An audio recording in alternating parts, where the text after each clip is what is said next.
हे friends, मैं हूं आपकी दोस्त नेहा और लाइफ की बात नेहा के साथ में आपका बहुत बहुत स्वागत है। और आज मैं आपको बताऊंगी कि दो सिजेरियन के बाद मैंने अपना ध्यान कैसे रखा और वो भी अकेले। अपना डिलीवरी के बाद का टाइम कैसे स्पेंड किया, कैसे अपनी डाइट रखी और कैसे अपने बेबी का ध्यान रखा। बहुत ज़्यादा डिफ़िकल्ट रहा वो सब टाइम, बट जब कहते हैं सर पे पड़ता है तो सब कुछ करना पड़ता है। हिम्मत भगवान सबको दे देता है। तो मैं कुछ ऐसी बातें आप लोगों को बताऊंगी, क्या ऐसे सेक्शन के बाद आपको नहीं करना चाहिए और क्या करना चाहिए, किसी के कहने में नहीं आना चाहिए। तो वही मैं आप लोगों को बताऊंगी। तो सबसे पहले जब मेरा फर्स्ट सिजेरियन हुआ था तो उस टाइम तो मुझे कुछ नहीं पता था सिजेरियन कैसे होता है, क्या होता है। मैं बहुत ज़्यादा घबराई हुई थी, कुछ भी नहीं पता था और साथ में कोई था भी नहीं, तो इसलिए और डर लग रहा था क्योंकि मेरे पेरेंट्स भी मॉर्निंग में ही आए थे जब तक मेरा सी सेक्शन हो चुका था, सब कुछ हो गया था और मेरी लाइफ में मेरी बेटी आ गई थी। और वो टाइम भी था। तो उसके बाद जो भी डॉक्टर ने प्रिस्क्राइब की मेडिसिन वो मैंने टाइम टू टाइम ली, और खाने के लिए भी उन्होंने बोला था कि आप जब तक 10 डेज़ तक तो सिर्फ दाल खिचड़ी और सूप वगैरह पीजिए, और नारियल पानी वगैरह मैं कंटिन्यू पीती थी। और जो होता है सौंफ और अजवाइन का पानी मैंने लगातार पिया, और 1 मंथ तक तो आपको कंटिन्यू रखना चाहिए सौंफ और अजवाइन का पानी। और सबसे ज़्यादा हेल्प करता है सौंफ अजवाइन, उसमें आप थोड़ी मेथी भी डाल सकते हैं। वो पानी आपको हेल्प करता है। आपका जो ब्रेस्ट मिल्क होता है, फीड कराते हैं बच्चों को, तो उसके लिए मिल्क प्रोड्यूस करने के लिए बहुत बेनिफिट देता है ये हमें। तो ये पानी आपको ज़रूर पीना चाहिए। हफ्ते में आप इसको लगातार पीजिए, 3-3 4-4 बार पीजिए, और थोड़ा जैसे जैसे टाइम जाता है तो आप इसको 3 टाइम कर सकते हो और फिर 2 टाइम भी कर सकते हो, सुबह खाली पेट और रात को खाना खाने के बाद सोते टाइम आप पी सकते हो। तो ये चीज़ ज़रूर कीजिए, इससे आपको बहुत हेल्प होगा। एक तो आपका वेट बढ़ेगा नहीं और आपको मिल्क अच्छे से प्रोड्यूस होगा।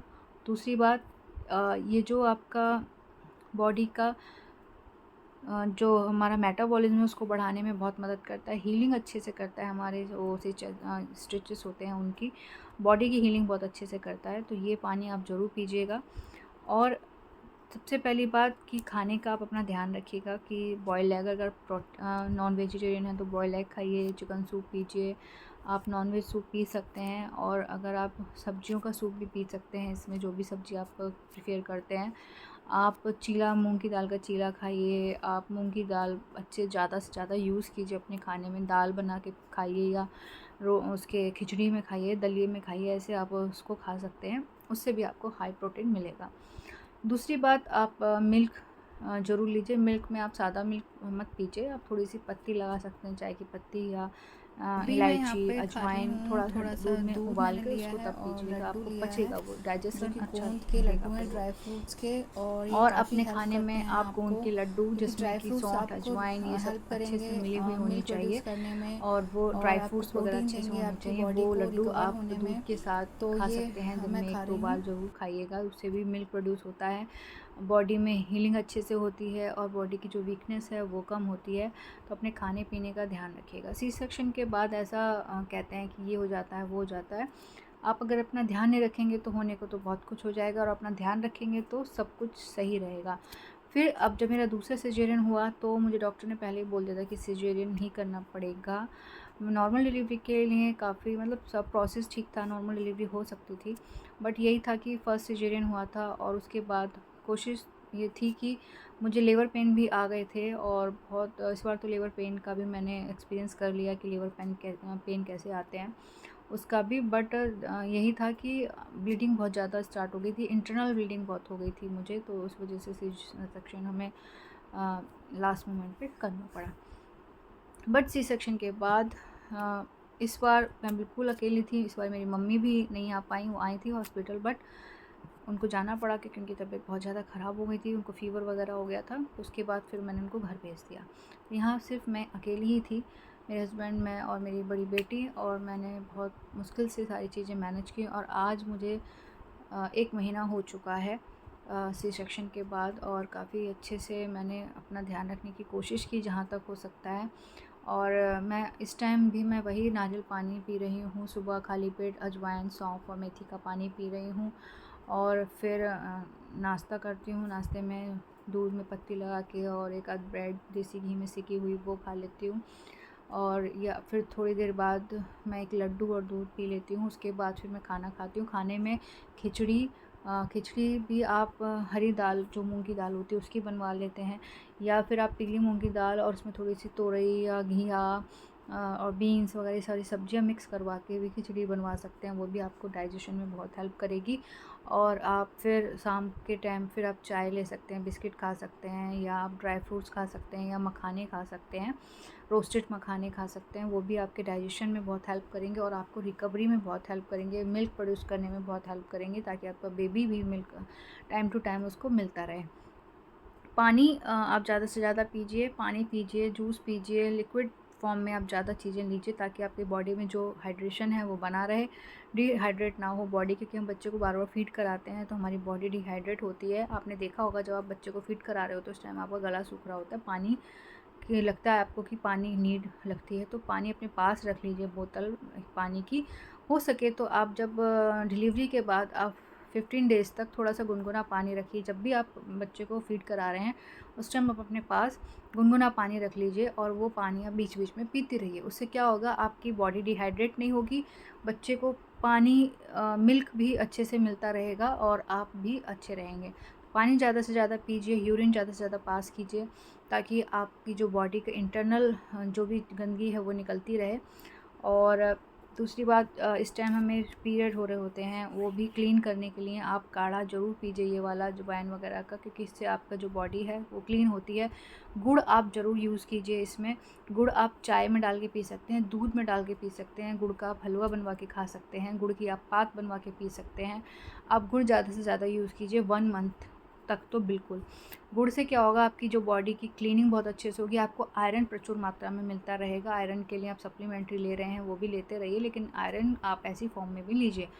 तो कैल्शियम, आयरन, विटामिन डी मुझे कंटिन्यू करने के लिए कहा था डॉक्टर ने, तो वो मैं अभी कर रही थी। 1 मंथ हो गया तो उन्होंने मुझे आयरन बंद करवा दिया है। कैल्शियम उन्होंने कहा कि अभी कंटिन्यू करो 1 मंथ और, तो मैं कैल्शियम ले रही हूँ। और ये सब चीज़ें आप ज़रूर कीजिएगा। सैलेड में आप खा सकते हैं, जो भी आपको गाजर खानी है, खीरा खाना है, थोड़ा थोड़ा आप खा सकते हैं। फ्रूट्स भी आप पपीता खाइए, जो भी फ्रूट्स आपको सूट कर रहे हैं 1 मंथ के बाद आप फ्रूट्स भी लेने स्टार्ट कर सकते हैं। तो ये इस तरह से आप अपना ध्यान रखिएगा। और मैंने अपना ध्यान बिल्कुल अकेले रखा है, बच्चे को भी संभाला है, बड़ी बेटी को भी, उसका स्कूल भी संभाला है, घर भी संभाल रही हूँ, सब कुछ मैनेज करना पड़ता है। और सिर्फ मेरी एक मेड है जो खाना वगैरह बना देती थी मेरे लिए, और बाकी तो घर का साफ़ सफाई वो करती थी, तो उससे भी मेरी काफ़ी हेल्प हो गई। और खाने का मैं उसको बता देती थी कि मैं ये खाऊंगी, मेरे लिए पानी उबाल देती, रात को मैं अपने लिए पानी खुद उबाल लेती थी, दूध भी अपने लिए बना लेती थी। तो ये सब मैं अपने आप कर लेती थी। आफ्टर सिजेरियन 4-5 डेज़ बाद ही मैं किचन में अपने लिए मिल्क वगैरह सब बना लेती थी। और सुबह फिर जब मेरी बेटी स्कूल जाती थी उसके लिए भी लंच मुझे सुबह उठ के बनाना पड़ता था, तो अभी वो भी करने लग गई थी मैं आफ्टर 1 वीक बाद, क्योंकि मैंने स्कूल से छुट्टी ली थी उसकी 1 वीक के लिए। उसके बाद उसका स्कूल कंटिन्यू कराया, तो अब सब चीज़ें धीरे धीरे सेटल हो गई हैं। तो ये चीज़ भी मैं सिर्फ इसलिए आपको बता रही हूँ कि अगर आपकी लाइफ में ऐसा डेज़ आते हैं तो आप घबराइए मत, हिम्मत से काम लीजिए, सब कुछ हो जाता है। आपके अंदर हिम्मत होनी चाहिए, आपकी बॉडी ठीक होनी चाहिए और सब कुछ हो जाता है। और अब मैं आपको बताऊंगी कि आपको क्या नहीं करना चाहिए सी सेक्शन के बाद। सबसे पहली बात, लोग कहते हैं नहाना नहीं चाहिए। तो देखिए, जब तक आपका पट्टी जो स्टिचेस की जो वो लगी हुई होती है पट्टी, तो 10 डेज़ के बाद स्टिचेस ओपन कराने के लिए जाते हैं, वो एक धागा सा होता है वो निकाल देते हैं। तो उससे पहले आप नहीं नहा रहे हैं, लेकिन स्पंज जरूर कीजिए। आप लेग टू लेग नहा सकते हैं, मतलब पैरों की तरफ से नहा सकते हैं, ऊपर से अपनी बॉडी को रैप कर सकते हैं, पोंछ सकते हैं, फेस अच्छे से क्लीन कर सकते हैं। ये सब चीज़ें आप अच्छे से कीजिए, क्योंकि उस टाइम आपको पीरियड्स भी हो रहे होते हैं, तो आपको क्लीन होना ज़्यादा बेटर रहता है। इन्फेक्शन होने का डर रहता है, तो इसलिए आप क्लीन रहिएगा। किसी और की बातों में मत जाइए कि नहाना नहीं है, पानी नहीं लगाना है, तो आप धीरे धीरे अपना नहा सकते हैं। सिर्फ आप उस एरिया को थोड़ा रहने दीजिए, लेकिन आप एक कपड़े को गुनगुने पानी में ही आप अच्छे से नहाइएगा। और आप कपड़े को पानी में डिप करके उसको अच्छे से स्क्वीज़ करके फिर आप अपनी बॉडी को पोंछ सकते हैं ऊपर से, ठीक है। फिर 10 डेज़ के बाद जब आपके स्टिचेस रिमूव हो जाते हैं, उसके बाद डॉक्टर आपको प्रिस्क्राइब करते हैं, जैसे कि मेरी डॉक्टर ने मुझे प्रिस्क्राइब किया था कि आप नहाइएगा ज़रूर, रेगुलर नहाइएगा। ये मत सोचिएगा कि पानी नहीं लगना चाहिए, नहीं लगना चाहिए। तो नहाइए ज़रूर। और वहाँ का एरिया आपको जहाँ आपके स्टिचेस लगे हुए हैं, क्योंकि अब वहाँ से रिमूव हो गई है पट्टी, तो आपको डरने की ज़रूरत नहीं है कि दर्द होगा या खुल जाएंगे। इस अगर इन्फेक्शन का डर रहता है, इसलिए आपको वहाँ पे क्लीन ज़रूर करना चाहिए। तो सबसे पहले आपको एक कॉटन लेनी है, नारियल के तेल में आप उसको डिप करें और उस एरिया को वहाँ से ऐसे पोंछ दें अच्छे से। 2-3 बार उसको अच्छे से नारियल तेल से वहाँ की सफाई करें, क्लीन करें। उसके बाद जब आप नहाने जाएं तब भी आप अपने पास एक कॉटन का कपड़ा या कॉटन रख सकते हैं। फिर आप जब नहाएं पूरी बॉडी पे अच्छे से साबुन लगा के नहाएं, वहाँ भी साबुन से आप क्लीन करें। रुई में पानी को अच्छे से भिगो लें और फिर उस रुई से साबुन से उस जगह को क्लीन करें। फिर जब आप नहा लें तब आप एक सूखे कपड़े से जो स्टिचेस आपके हैं उस एरिया को पूरा अच्छे से सुखा लें पंखे के नीचे। फिर सुखाएं उसको। सुखाने के बाद आप चाहें तो पाउडर लगा सकते हैं। पाउडर वो एक छोटी सी डिब्बी आती है वाइट कलर की, डॉक्टर आपको प्रिस्क्राइब करके देंगे, जो स्टिचेस पर लगाया जाता है, ताकि आपको वहाँ पे पसीने ना आए, खुजली ना हो और इरिटेशन ना हो। तो वहाँ का क्लीन रहना बहुत ज़रूरी है। आफ्टर सिजेरियन कम से कम 1.5 to मंथ आपको वहाँ पे बहुत ज़्यादा ध्यान रखना है, क्लीन रखना है अपनी उस एरिया को।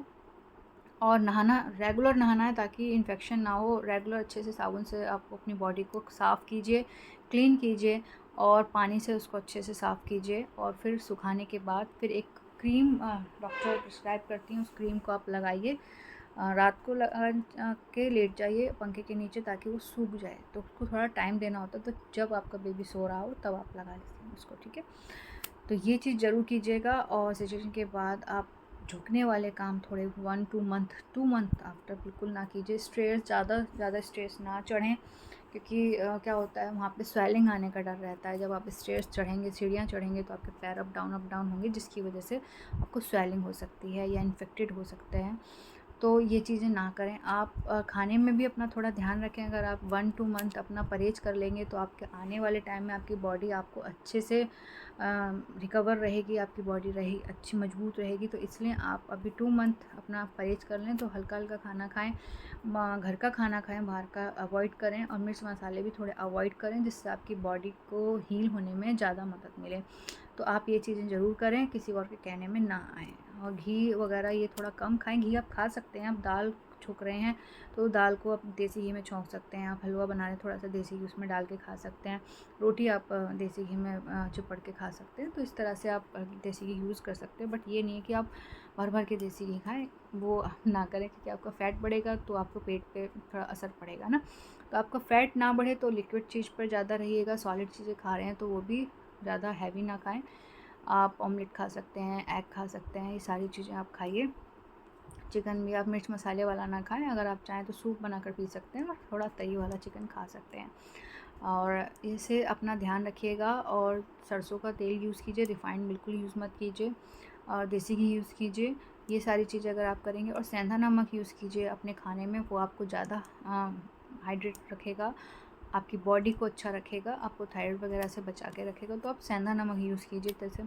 और मैं सिर्फ आफ्टर सी सेक्शन नहीं कह रही हूँ, बल्कि आपको नॉर्मल लाइफ में भी सेंधा नमक ही यूज़ करना चाहिए।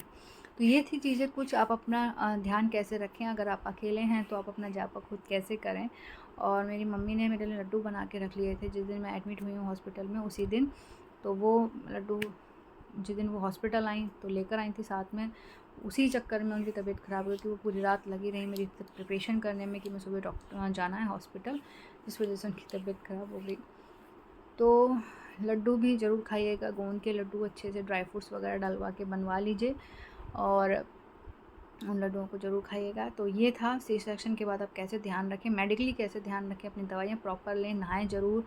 जब तक स्टिचेस हैं स्पंज करके नहाएं, और उसके बाद आप प्रॉपर अच्छे तरीके से नहाएं, फिर सुखा लें, फिर क्रीम और ये पाउडर दिन में लगा लें, और रात को आप अपना जेल लगा लें, जो भी डॉक्टर प्रिस्क्राइब करती हैं वो, ठीक है।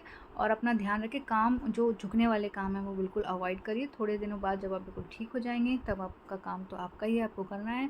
घर की साफ़ सफाई थोड़ा बहुत आप कर सकते हैं आप अपना, क्योंकि जितना आप वॉक करेंगे उतना जल्दी हील होते हैं आपके स्टिचेस और आपकी बॉडी रिकवर होती है। तो रेस्ट नहीं, प्रॉपर रेस्ट भी करना है और वॉक भी करनी है। और जितना हो सके आप अपनी बॉडी को थोड़ा धूप भी दिखाइए मॉर्निंग की, आप हरी भी दिखाइए। अगर आप पॉसिबल है आपके घर के आसपास धूप आती है तो आप ज़रूर धूप में बैठिए थोड़ी देर के लिए सुबह की मॉर्निंग में, हड्डियों को थोड़ा सिकाई मिलेगी, मजबूत होंगी। बच्चे को भी धूप लगवाइएगा और बच्चे का भी ध्यान रखना होता है, अपना भी ध्यान रखना होता है, घर का भी ध्यान रखना होता है। तो हम सब लेडीज़ को अपना भी ध्यान रखना है। तो जिनका भी सी सेक्शन हुआ है प्लीज़ डरिएगा नहीं, और जो भी नई मॉम बनने वाली हैं अगर बाई चांस उनका सी सेक्शन हो जाता है तो बिल्कुल डरने की ज़रूरत नहीं है। बस अपने ऊपर ध्यान रखिएगा और अपना ध्यान रखिएगा, अपना खाने पीने का ध्यान रखिएगा, अब सबसे हेल्दी चीज़ें खाइएगा और किसी और की बातों में ना आकर डॉक्टर की बातों में, जो भी डॉक्टर ने प्रिस्क्राइब किया वो टाइम टू टाइम लेते रहिएगा, ठीक है। तो फ्रेंड्स, अगर आपको वीडियो पसंद आई है तो इसको लाइक शेयर कमेंट जरूर कीजिए। मेरे चैनल को सब्सक्राइब कर लीजिए। ऐसे आने वाली नई वीडियोस में मैं आपको बताती रहूँगी। नेक्स्ट वीडियो में मैं आपको बताऊँगी कि ब्रेस्ट मिल्क अगर आपको नहीं आ रहा है आफ्टर सी सेक्शन तो उसके लिए आपको क्या करना चाहिए। उस वीडियो को देखने के लिए चैनल को सब्सक्राइब करना ना भूलें। Thank you so much.